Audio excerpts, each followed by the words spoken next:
How to fix error code 19000 in Star Citizen. So to do this, it's very simple. So here's a step-by-step guide. So first thing you want to do is try logging out and logging in. So completely close the launcher and log in again into the website. And then you want to check for corrupted files. So you want to check if you have and verify the game files if they are corrupted. You want to also clear the launcher's cache and local data. So make sure you delete the cache and the local folders and then restart the launcher. And then you might want to flush the DNS cache as well. So open your command prompt as administrator and then type this here, flush DNS and press enter. And you can also want to temporarily switch to a public DNS. So try using a public internet, and then you might also want to disable your VPN and proxies and antivirus.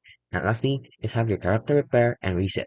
The same thing here, just log out, log in, flush your DNS, and some other fixes is disabling your VPN and proxies. And that's how you can fix the error code 1900 in Star Citizen.